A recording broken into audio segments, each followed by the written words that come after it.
Bom dia, meus amores. Como vocês sabem, vamos começar mais um filme, não é?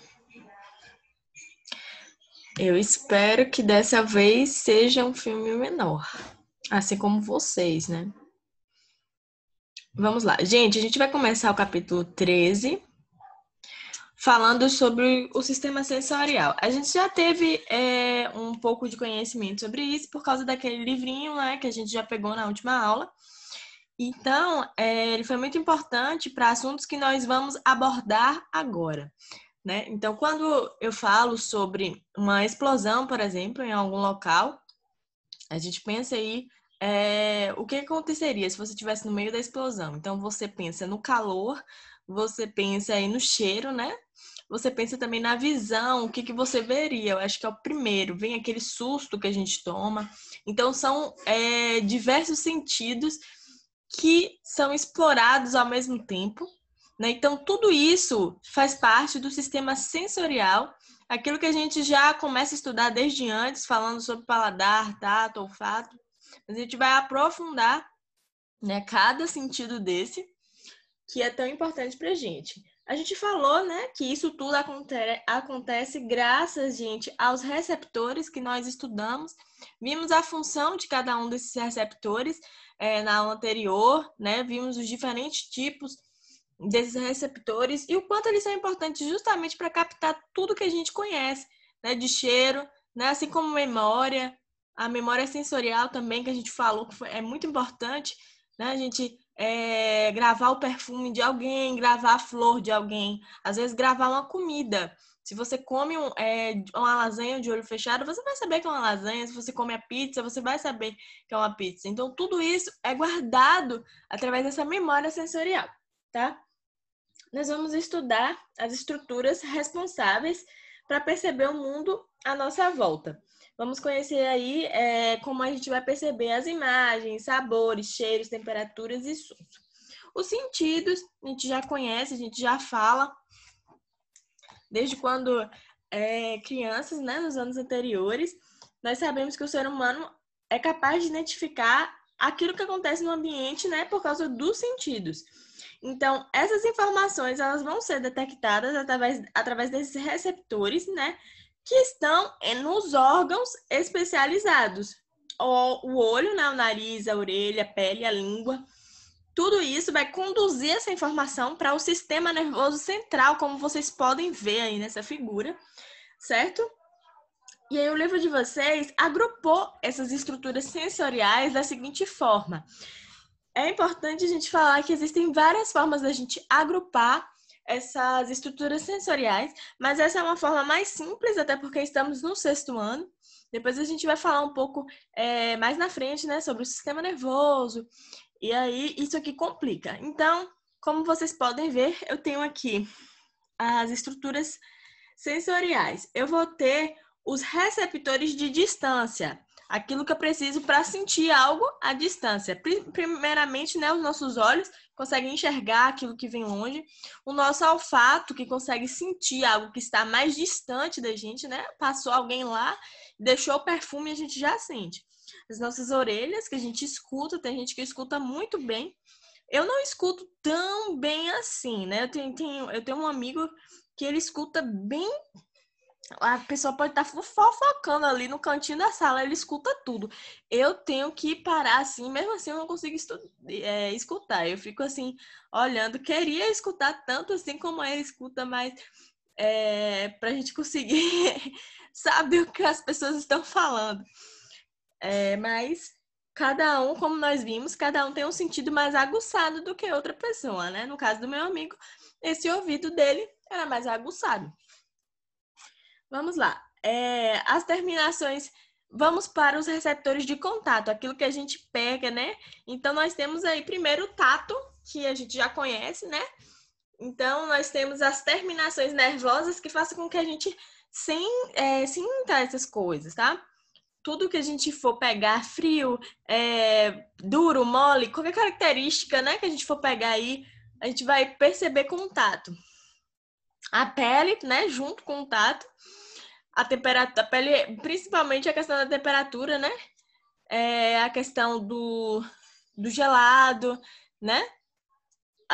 E as papilas gustativas também, a nossa língua entra aí nesse contato. Então, se você coloca um pirulito na boca, você percebe que aquilo é doce. Se você coloca um limão na boca, você percebe que aquilo é azedo. Um jiló é amargo. Perceberam o tanto de receptores que eu tenho para sentir tudo isso, né? Todos essas particularidades, né? Da degustação. E eu vou ter também, mas aí, gente, os próprios receptores, que vão ser os músculos, articulações e tendões. Então, eles são um pouco separadinhos, porque a gente já estudou sobre eles, eles também têm receptores, mas que são próprios deles lá, na questão dos movimentos, tá? A gente vai estudar, nesse capítulo, a primeira e a segunda coluna. Hoje nós vamos começar com... todos os sentidos são muito importantes, mas eu acho que se a gente for perder um sentido, esse é bem chato de perder, né? Eu fico imaginando, assim, que é a visão. Gente, como todo mundo sabe, a visão está relacionada aos olhos, né? A gente pode ver, a gente pode enxergar as coisas, a gente pode identificar aquilo que está escuro, aquilo que está claro, né? Às vezes a gente fala assim, eu enxergo no escuro. Na verdade, o nosso olho ele vai se adaptando, a gente vai ver um pouquinho sobre essas adaptações dos nossos olhos. Através deles que a gente pode estar aqui, vocês estão visualizando tudo que eu coloquei no meu slide. Então, ele é muito importante. E a principal... O principal órgão aí, né, que vai estar relacionado à visão, vai ser os globos oculares, que são estruturas responsáveis pela visão, que tem a função de receber os estímulos luminosos, né, do meio ambiente e vai converter em impulso elétrico, certo? Então, tudo que relacionado ao nosso sentido, gente, a gente pega o que está na parte de fora e vai converter em algo que vai levar para o nosso cérebro, né? Tanto que quando alguém tem um trauma, algum tipo de acidente que lesiona o cérebro, algum desses sentidos pode ser totalmente comprometidos, porque tudo é levado para o cérebro, certo? Uma lesão no pescoço, por exemplo, faz uma pessoa ficar paralítica. Então, tudo está muito interligado, justamente por causa do sistema nervoso. Tudo bem até aí? O olho, gente, é formado por 3 membranas, que são chamadas de esclerótica, coroide e retina. Também é formado por meios de refração, chamado córnea, humor aquoso, cristalino e humor vítreo. A gente vai estudar cada um deles separado, não se assustem, porque a gente vai ver cada um. Depois vocês me perguntam, Tia Liz, por que nossa aula é grande? Porque a gente tenta estudar partezinha por partezinha. Seria muito mais rápido se eu só citasse, né? Mas a gente vai saber a função de cada um, tá? E aí, quando eu falo assim de meios de refração, a gente precisa entender o que é refração, certo? Aqui foi uma figura só para eu colocar aqui algumas partes importantes do olho, a gente vai estudar mais na frente, tá? O que é refração? Gente, refração é um processo que envolve a luz, tá? Para que a gente possa enxergar bem, a gente precisa da luz. E a forma como essa luz penetra no nosso olho é muito importante para que a gente consiga visualizar as coisas. Se ela penetrar mais forte, mais fraca, um ponto antes, um ponto depois, eu vou ter problemas oculares, vou ter problema em enxergar as coisas da maneira como ela é. Para vocês terem uma ideia de como a refração é muito importante. Qualquer mudançazinha que tiver um ponto à frente, um ponto atrás, eu já mudo tudo aquilo que eu enxergo. Então, a refração é o processo pelo qual a luz entra no globo, o globo ocular, claro que é o que a gente está falando, atravessa e forma a visão. Então, é mais ou menos isso aqui, ó. A luz, ela entra aqui, ela tem um ponto que ela se encontra e ela vira a imagem, tá? E ela volta também. Então, é isso aí que nos faz enxergar. claro, a gente vai ver de uma forma muito mais simples do que realmente é. Então, não se preocupe em ficar procurando assuntos mais difíceis para que vocês possam compreender. A gente vai ver tudo explicadinho, bem simples, tá? Aqui eu trouxe as partes principais, né? Que a gente vai falar do olho. Provavelmente vocês conhecem, né? Essas partes aqui, né? A pálpebra, que é essa parte aqui de cima, que reveste aqui o olho. Temos a pupila, que é essa bolinha preta. A esclerótica, gente, é essa parte branca, esbranquiçada do olho, tá? A íris é a parte colorida que dá a cor ao olho. Mas vamos falar um pouquinho. Como eu falei, a esclerótica é esse branco do olho. É uma camada externa, fibrosa, ou seja, composta por fibras. E é uma camada de sustentação aí, tá? Para que tudo dentro desse olho fique certinho. A gente vai ver que existem várias outras estruturas aí dentro do nosso olho. O coroide, gente, nessa figura tem um coroide? Ah, tem, aqui atrás. Aqui está o coroide, tá vendo? Essa partezinha aqui, avermelhada. O coroide é uma camada vascular, ou seja, né, que tem vasos sanguíneos. A gente já aprendeu isso, não era nem para te estar explicando que vascular tem vasos sanguíneos. Então, esse coroide ele tem vasos sanguíneos e é pigmentada justamente por esses vasos. Em seguida, gente, eu tenho a retina, que também é uma camada, como vocês podem ver. Gente, aqui, essa camada, para que vocês possam entender, porque esses três são uma camada. A esclerótica, que é essa parte branca que a gente vê no olho, é essa parte branca aqui de fora, tá? Então, eu tenho a primeira camada, que é a esclerótica, a segunda camada, que é o coroide, e a terceira camada, que é a retina. Eu vou ter o ponto-chave da retina, que vai ser esse aqui, a gente vai falar mais na frente, tá? Então, são essas três camadas. A retina é a camada mais interna, revestida de células. Essas células da retina, elas precisam ser fotossensíveis, ou seja, elas são sensíveis à luz, tá? E os impulsos nervosos são gerados e enviados em direção ao sistema nervoso central. Como você pode ver, eu tenho esse ponto principal aqui da retina, que é essa parte amarela, e eu tenho um nervo óptico, certo? Que é muito importante, que é o que vai levar as informações para o cérebro da imagem, tá? Então, essa parte aqui é muito importante para que a gente possa conseguir enxergar.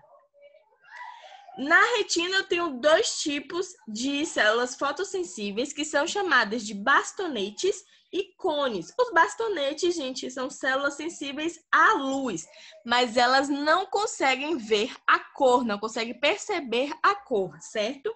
Já os cones são células que conseguem distinguir as cores. Ou seja, se não fosse os cones, a gente não saberia o que é vermelho, amarelo, azul, nada disso. A gente veria tudo em preto e branco, tá? Na questão de escuro e claro, certo? Vamos continuar. Aqui, depois dessas três camadas, nós vamos ver essas estruturas internas aqui, tá? Gente, eu tenho o nervo óptico, né? Eu já falei um pouquinho, que vai transmitir as informações do olho para o cérebro. Eu tenho o ponto cego. Gente, o ponto cego, ele é cego mesmo. Aqui na figura não tem, né? Perdão, não tem o ponto cego na figura que eu trouxe. Mas no livro de vocês, na página 230, vocês podem ver, ele é o número 5, certo? Ele é esse pontinho aqui, ele estaria mais ou menos aqui, tá? O ponto cego. Vocês podem visualizar melhor no livro de vocês. É difícil perceber a diferença, pois um olho compensa o ponto cego do outro. A gente fala um pouquinho do ponto cego quando a gente tem um erro na imagem, né? A gente fecha um olho, a imagem está mais em cima, a gente fecha o outro olho, a imagem fica embaixo. Então, os nossos dois olhos, eles trabalham juntos para que um compense o ponto cego do outro, tá? Vamos lá, eu tenho a íris. A íris, acho que vocês conhecem bem, que é aquilo que dá a cor, né, dos nossos olhos. Eu acho todas as cores lindas, eu acho muito bonito o preto. o preto mesmo, bem preto. Acho bonito o marrom, eu acho o castanho escuro, o castanho médio, o castanho claro, os 3 tons de marrom, eu acho maravilhoso. O cinza é muito raro, gente. É um azul que ele fica um pouco mais claro, assim, ele fica bem cinza, eu também acho lindo. O azul também, o verde. Então, tudo isso aí são as íris, né, dos nossos olhos. Dentro da íris, gente, eu vou ter a pupila, tá? E essa pupila, meus amores, ela vai regular a intensidade de luz. A gente vai estudar mais um pouco à frente, tá? Eu não sei se vocês já perceberam, mas a pupila, ela tem um movimentozinho de quando a gente coloca luz, a gente tira a luz. Ela consegue abrir e fechar, né? Que é a midríase e a miose. E isso é muito importante porque ela está muito ligada à luz, a gente vai estudar mais um pouquinho à frente. Ela é semelhante a um orifício de diâmetro regulável, está situada entre a córnea e o cristalino. E está no centro da íris e é responsável pela passagem de luz. Gente, eu vou ter um humor aquoso. Quando eu falar de humor, a gente está falando de líquido, tá? Então, eu tenho humor aquoso. Aqui também não tem humor aquoso, só está mostrando o humor vítreo. Mas no livro de vocês é o número 9, tá? Da página 220. Vocês podem ver essa partezinha aqui, tá? O humor aquoso. Essa partezinha aqui do olho. Ele é muito importante. A gente vai ver mais à frente a função dele. E ele fica entre a córnea e o cristalino. Gente, o cristalino é essa parte aqui, certo? E a córnea é essa parte aqui, tá? Então, ele está situado aqui. A córnea é como se fosse essa pelezinha que fica na frente do nosso olho. Ela é transparente, certo? E aí, ela recobre toda essa parte da esclerótica. Eu sei diferenciar mais ou menos a córnea, porque acho que eu já comentei com vocês que eu tive uma inflamação na córnea chamada ceratite. E essa inflamação deixou algumas cicatrizes. No caso, essas cicatrizes são manchinhas no meu olho. Então, como ela é essa parte transparente que fica na frente do nosso olho, essas manchinhas me impedem de enxergar algumas coisas. Certo? Aí eu tive que fazer um tratamento para limpar, né? Tentar tirar, mesmo assim ainda não consegui tirar tudo. Mas vamos continuar. O cristalino é uma lente, a gente vai estudar um pouco sobre lente.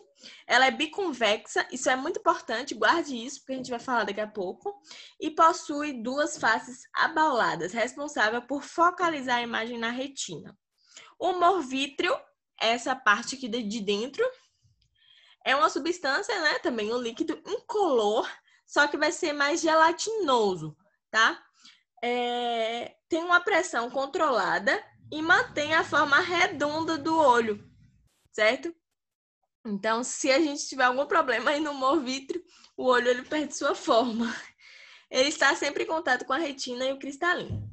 A gente vai fazer uma comparação, gente, com o olho e uma máquina fotográfica. Claro, aqui é uma máquina fotográfica antiga, certo? Não são as máquinas de hoje que têm mais propriedades, né?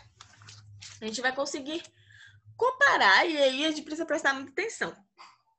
Tá. Essa é uma máquina chamada analógica. Ela é composta de um conjunto de lentes chamado... Uma dessas lentes é a lente objetiva. Ela fica aqui na frente, tá? Essa lente objetiva, ela é responsável pela passagem da luz. Quem vai ser responsável por isso no nosso olho vai ser aqui, ó, o cristalino, tá? Continuando com a câmera, eu vou ter aí o diafragma, que é uma estrutura que abre e fecha para regular a quantidade de luz. Quem eu vou ter aqui como diafragma no meu olho vai ser a pupila, tá? Justamente porque ela está envolvida com esse movimento de abrir, né, aumentar e diminuir, bem parecido com o diafragma. Diafragma aqui não é o nosso diafragma, não. É o diafragma da máquina, tá? Em seguida, gente, eu tenho o obturador. O obturador, ele não colocou obturador aqui nessa figura, mas ele determina o tempo para ver a passagem de luz, certo?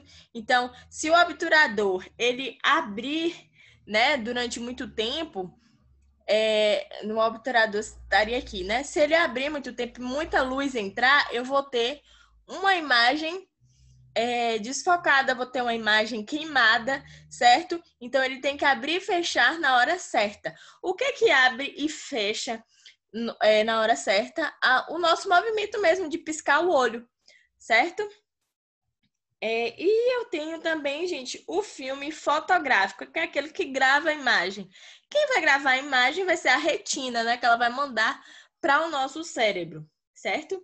Então, vamos só falar aqui desde o começo. Primeiro, gente, quem começa trabalhando aí são os estímulos. Eles vão passar pela córnea, qualquer estímulo aqui vai passar pela córnea, certo? E vai chegar aqui no cristalino, tá?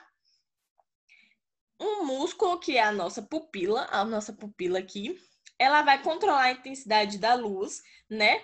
Ou ela vai aumentar ou ela vai diminuir, depende da quantidade da luz, né? Por exemplo, quando a gente está em um dia que tem muito sol, a pupila ela vai vir ficar bem pequenininha. Quando a gente precisa que o nosso olho enxergue mais um ambiente escuro, ela aumenta, tá? Isso tudo às vezes a gente nem percebe, né, que o nosso olho ele faz essas coisas, ele se adapta ao ambiente, justamente fazendo isso, a pupila aumentando, né, e diminuindo. A gente nem tem noção que ele faz essas coisas. E aí, depois que a luz chegou no cristalino, né, passou aí a pupila e tudo. O cristalino, gente, é uma lente. Essa lente, ela pode alterar a sua curva, tá? Isso é muito importante, porque o jeito que a curva fica, maior ou menor, vai ser de acordo com a distância do objeto. A câmera, a gente não. Quando a gente pega um celular, a gente não focaliza. A gente tem essa mania de falar de focalizar.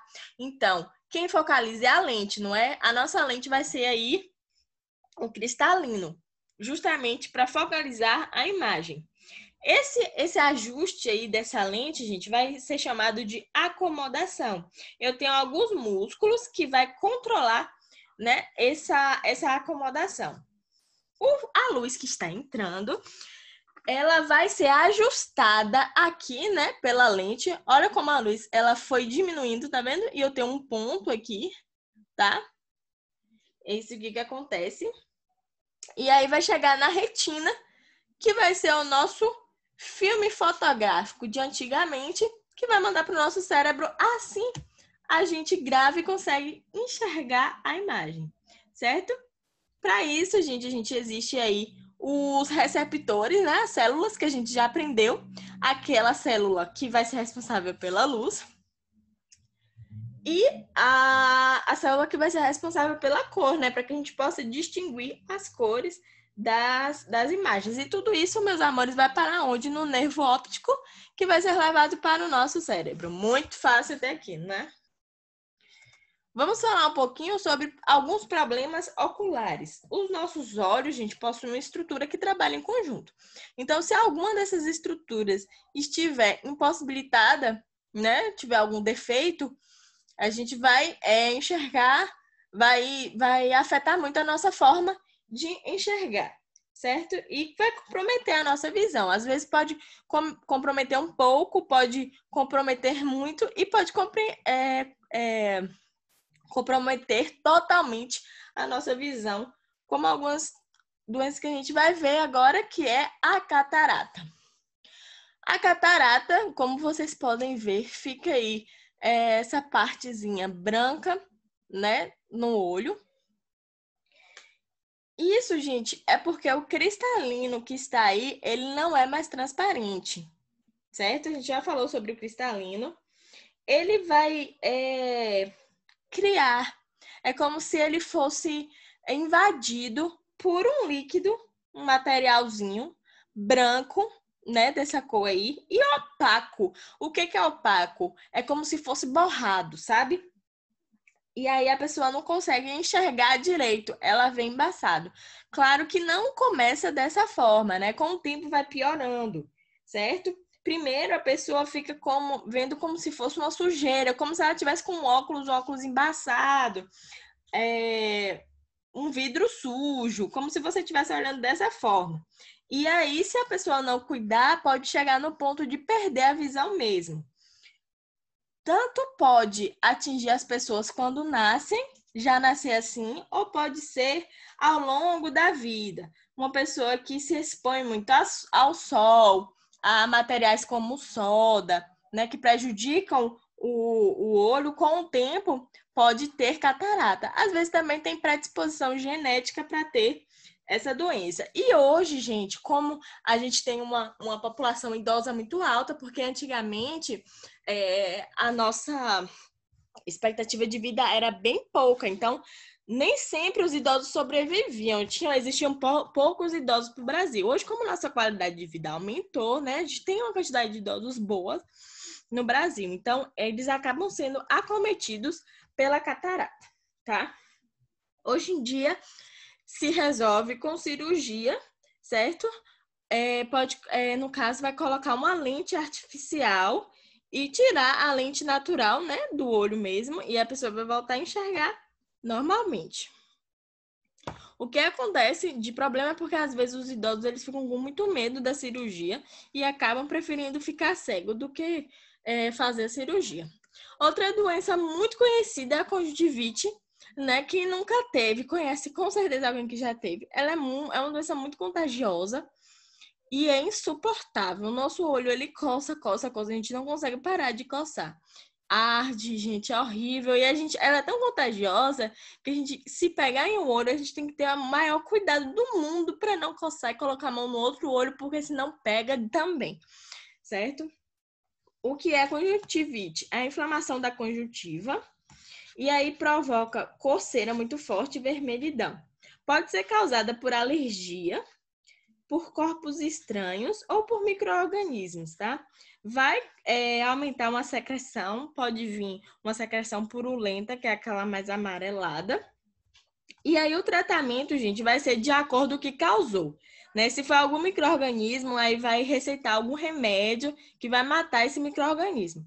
Se for alergia, vai ter que descobrir o que é que está causando de alergia. Por isso que tudo a gente fala que tem que procurar um médico. Porque às vezes o remédio que fulano usou e deu certo pode não ser um remédio que dê certo em mim. Então, a gente sempre tem que conhecer a causa, tá? Antes de tratar, certo? Vamos falar agora, gente, um pouquinho dos problemas de refração. A gente já falou, né, sobre a refração, essa luz que ela vem e ela vira no nosso olho, tem um ponto certinho. E as pessoas, às vezes, podem ter alguns problemas nessa refração que vai causar algumas particularidadezinhas que a gente já conhece muito bem. Principalmente porque a gente corrige com óculos, né? Quando o olho ele apresenta uma refração maravilhosa, tudo certinha, né? Vem aqui, ó, no pontinho certinho da retina. Aqui, tá vendo o ponto certinho? Então, é um olho normal, é chamado de olho hemétrope, tá? Quando essa passagem do feixe de luz, gente, a luz ela vem, ela para num ponto, tá? Quando ela para um ponto antes, tá? Ou um ponto depois, eu vou ter outro problema, tá? Pode ser miopia ou hipermetropia. A gente vai falar sobre cada um. E quando ela tem 2 pontos, eu acho astigmatismo, tá? Primeiro, vamos falar sobre a miopia. Como vocês podem ver, a luz ela só vem até um ponto aqui, ó, até esse ponto. E aí a imagem, gente, vai ser formada antes que chegue na retina, porque como a gente viu a retina, né, toda essa partezinha amarelada aqui, então a imagem não chegou nem na retina ainda. E as pessoas, elas não conseguem, elas têm, na verdade elas enxergam, né, mas elas têm dificuldade em enxergar aquilo que está longe. Então ela consegue enxergar aquilo que está perto. É o tipo de pessoa que está na rua, a gente fala e a pessoa não falei contigo porque eu não estou te enxergando, tá? são pessoas míopes, né? A gente sabe que isso vai poder ser corrigido com lentes. A hipermetropia, a imagem, como vocês podem ver, ela vai além da retina, certo? Por causa de um achatamento no globo ocular. Essas pessoas aqui, gente, elas enxergam além da medida, né? Elas enxergam mais, elas conseguem enxergar aquilo que está mais longe, elas enxergam muito bem. Porém, como nem tudo são flores, as imagens que estão mais perto, né, os objetos mais próximos, ela não consegue enxergar, porque o olho dela não consegue focalizar, tá? Porque a gente tem aqui um ponto focal, a gente vê que passou do ponto, certo? E tem o astigmatismo, né? A superfície da córnea, ela é irregular, formou 2 pontos aqui, tá vendo? Como vocês podem ver, eu tenho uma... antes de chegar a imagem, ela fez esse X aqui, né? Uma foi para o lado, a outra foi para o outro. E aí, é como se houvesse mais de uma lente. No caso, essa desordem aí vai desfocar a imagem. Então, quem tem astigmatismo acaba enxergando perto, longe, de forma borrada, tá? As duas formas aí bem borradas, tá? Porque o olho não consegue focar. Eu trouxe uma figura aqui para a gente ver uma pessoa normal, né? Enxerga perto, enxerga longe. A pessoa que tem miopia enxerga perto, mas não enxerga longe. Hipermetropia enxerga muito bem longe, mas tem dificuldade de enxergar perto. E astigmatismo enxerga tudo borrado, certo? Isso a gente vai corrigir com lente, que a gente vai falar um pouquinho aqui também sobre a lente. Mas antes de começar, o que são as lentes, né? Lente, gente, é qualquer dispositivo, né? Pode ser aí o óculos, pode ser aquelas lentes que a gente coloca no olho, tá? Mas que vai ajudar a refração. Porque a minha refração tá com problema. O ponto ou tá passando do ponto, ou tá antes do ponto, né? Ou tem 2 pontos. Então, a minha refração, ela está incorreta, perdão. Ela está incorreta. A mudança de direção de um feixe de luz, ela vai acertar essa mudança, tá? O nosso cristalino, gente, é uma lente biconvexa, como a gente já falou. Isso quer dizer que é uma lente convergente, onde os raios de luz, eles incidem de forma paralela e eles atravessam, meus amores, e se unem ao eixo, tá? Então, vem aqui, ó, a luz, né? E tem um eixo, certo? Aqui é porque, por exemplo, aqui é porque a pessoa provavelmente é míope, né? A gente viu aqui, a retina tá aqui, o ponto chegou aqui, então ela tem miopia. Aí teve que colocar uma lente para que o ponto chegasse certo. É porque eu não achei uma imagem certinha assim para mostrar para vocês. Mas o olho é normal, né? Por causa do nosso cristalino ser convergente, ele não precisa dessa lente, tá? Para consertar a imagem, né? Essa pessoa colocou a lente porque ela era míope, né? Aí aqui ela tá conseguindo enxergar certo. Então, a lente dela vai ser divergente para corrigir. Tudo bem até aí? Vamos lá. Deixa eu ver se eu esqueci de falar alguma coisa. Ah, certo. Gente, quando eu tô falando de lentes positivas, eu tô falando de convergente. Quando eu falo de negativas, eu tô falando de divergente. Então, essa lente aqui é divergente, ela é negativa. Uma pessoa com o próprio exemplo da míope mesmo, né, que ela não enxerga perto, eu vou ter que consertar o foco. Para que isso aconteça, gente, essa lente ela vai mexer na refração, certo? Para que chegue no ponto focal da retina. E aí a imagem ela vai se formar totalmente nítida. Na miopia vai ser as lentes negativas. O livro de vocês traz um exemplo na página 225. Eu também trouxe aqui, eu acho. Deixa eu ver. Ah, eu coloquei aqui, gente, perdão. Então, aqui, é visão normal, né? Os objetos focados, miopia, o ponto bem antes da retina. E aí eu tenho a correção da miopia com a lente, né? Que pode ser com óculos ou cirurgia, ou aquelas lentes que a gente coloca no olho mesmo, tá? Eu trouxe o astigmatismo. Aí eu não trouxe a correção. Eu não achei uma imagem com a correção do astigmatismo para mostrar para vocês. Mas na página 226 tem a imagem da correção. Antes de olhar, gente, esse aqui é o olho normal, tá? Esse aqui é o olho do astigmatismo, né? Com 2 focos, tá? O que acaba distorcendo a nossa imagem, mas vocês podem ver que na página 226 coloca uma lente que vai conseguir focalizar e ficar um ponto só, certo? Bom, a página da atividade é 226, 227. Desculpem a demora, mas espero que tenha ficado bem entendido. Qualquer coisa vocês podem me perguntar no grupo, tá? Beijinhos.